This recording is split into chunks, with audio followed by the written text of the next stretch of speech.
Halo, selamat datang kembali. Pernah kepikiran nggak gimana caranya mobil mainan bisa maju, terus mundur?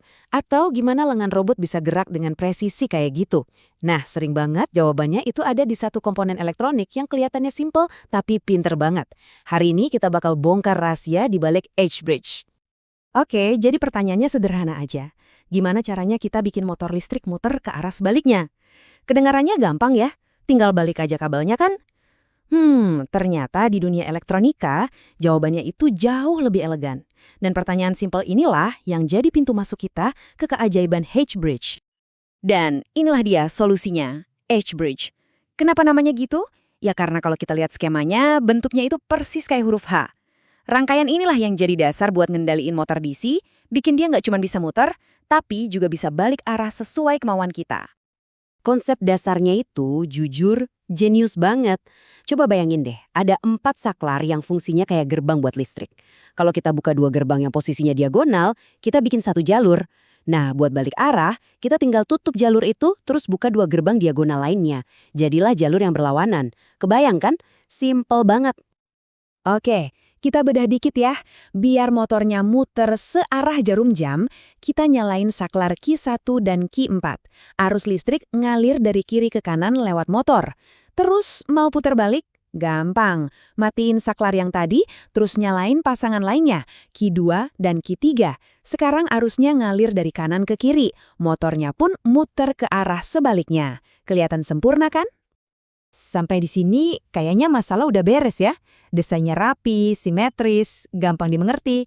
Tapi kalau emang sesederhana itu, pembahasan kita harusnya selesai di sini. Kenyataannya, ada satu peringatan penting yang harus kita tahu. Nah, disinilah ceritanya jadi seru. Sumber kami ngasih peringatan yang jelas banget nih. Ini bukan cuma saran, tapi benar-benar peringatan. Solusi yang tadinya kelihatan rapih banget, tiba-tiba kok kayak ada jebakannya ya. Sebenarnya, apa yang nggak kelihatan dari diagram sederhana tadi? Pertanyaan ini nih yang bawa kita dari teori yang cantik di atas kertas ke tantangan rekayasa di dunia nyata. Kenapa coba rangkaian 4 saklar yang kelihatannya sempurna ini gak bisa langsung kita pakai gitu aja? Inilah biang kroknya. Coba lihat saklar yang di bawah, yang kita sebut low side. Mereka kan nyambung langsung ke ground, jadi gampang banget buat kita suruh nyala atau mati. Tapi, saklar yang di atas, yang high side, itu ceritanya beda. Posisi mereka itu kayak mengambang, nggak punya patokan yang jelas. Ngendaliin mereka itu ibaratnya kayak mau neken tombol yang gerak-gerak terus.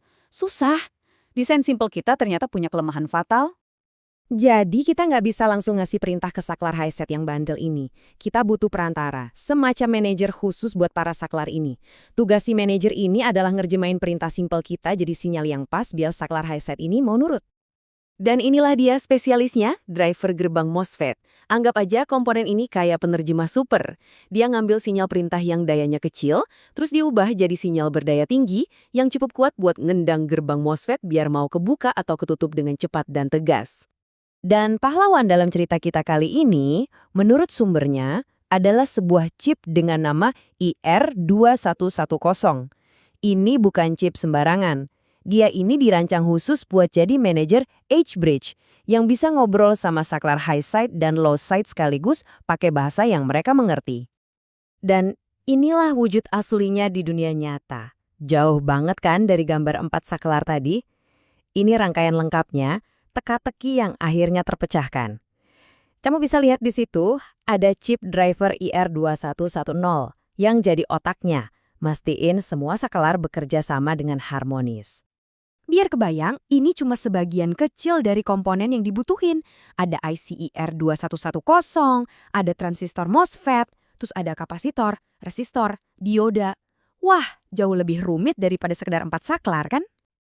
Oke, teka-tekinya udah kepecahin. Kita udah tahu gimana cara kerjanya. Sekarang pertanyaannya adalah, kenapa ini penting? Kenapa kita harus repot-repot ngebahas sirkuit yang satu ini? Nah, ini dia jawabannya.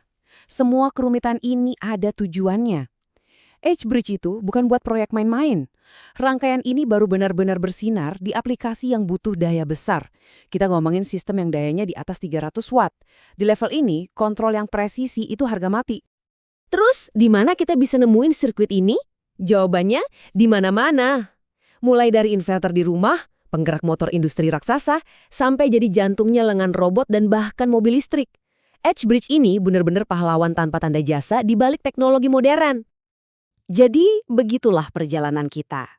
Berawal dari pertanyaan yang super simple tentang motor, kita nemuin solusi yang elegan, terus kita bongkar kompleksitas di baliknya, dan akhirnya kita sadar kalau solusi rekayasa canggih ini ternyata jadi salah satu komponen paling penting di dunia elektronika modern. Jadi, pelajaran dari H-Bridge ini adalah jangan pernah remehin sesuatu yang kelihatannya sederhana. Karena seringkali di baliknya itu ada lapisan-lapisan pemikiran rekayasa yang luar biasa jenius. Pertanyaannya sekarang, ide sederhana apa lagi ya di sekitar kita yang sebenarnya nyimpan kompleksitas yang bikin kita takjub? Terima kasih sudah menyimak, sampai ketemu di pembahasan berikutnya.